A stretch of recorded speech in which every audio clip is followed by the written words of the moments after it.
अब सवाल ये है कि क्या वाकई इसकी जरूरत है राजद्रोह कानून की, या फिर सरकारें जानबूझकर इसे खत्म नहीं करना चाहती है। इसका विश्लेषण करने के लिए पहले धारा 124(a) को आप समझ लीजिए, ये है क्या। अगर कोई शख्स अपने भाषण, अपने लेख या दूसरे तरीकों से सरकार के खिलाफ नफरत फैलाने की कोशिश करता है तो राजद्रोह कानून के तहत उसे 3 साल से लेकर उम्र कैद तक हो सकती है।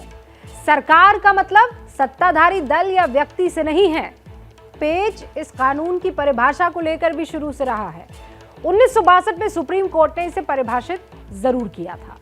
केदारनाथ बनाम बिहार सरकार के केस में सुप्रीम कोर्ट ने कहा था कि सरकार की आलोचना करना राजद्रोह की श्रेणी में नहीं आ सकता।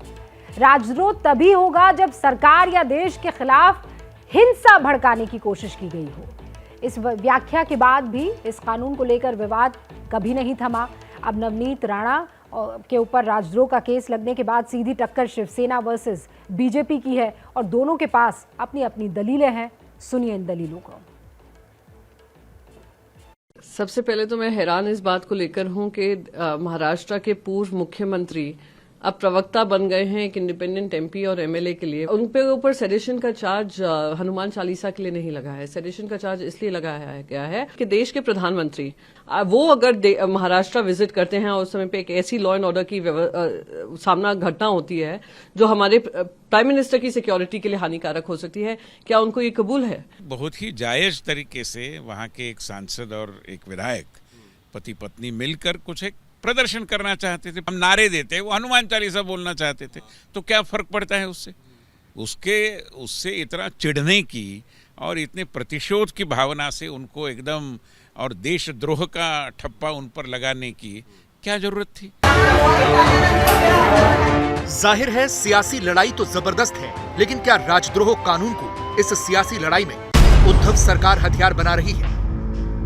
हमने हमेशा से सेडिशन के चार्जेस का विरोध किया है, लेकिन जिस प्रकार से ये विधायक और सांसद कपल ने जिस तरह का एक सिचुएशन तैयार किया है, तो इससे तो साफ जाहिर था कि वो एक समस्या कानून व्यवस्था की तैयार करने जा रहे थे। सारे आम चैनल्स पे कहना मैं जाऊंगी जाऊंगी जाऊंगी, कहाँ जाओगी? किसी के घर के सामने हनुमान चालीसा पढ़ने का इतना ही शौक है तो मंदिर में जाओ, अपने घर में पढ़ो, सार्वजनिक स्थल में।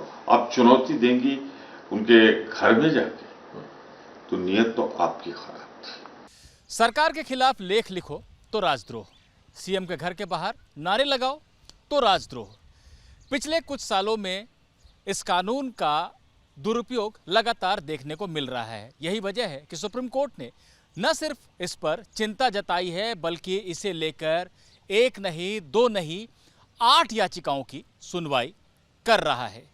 कोर्ट ने ये तक कहा है कि जिस कानून को अंग्रेजों ने भारतीय स्वतंत्रता सेनानियों पर अंकुश लगवाने के लिए बनाया, उसे आज़ाद भारत में बनाए रखने की क्या ज़रूरत सरकार महसूस करती है, और अगर ये ज़रूरत है तब भी इस कानून का ऐसी बेपरवाही से इस्तेमाल क्यों हो रहा है?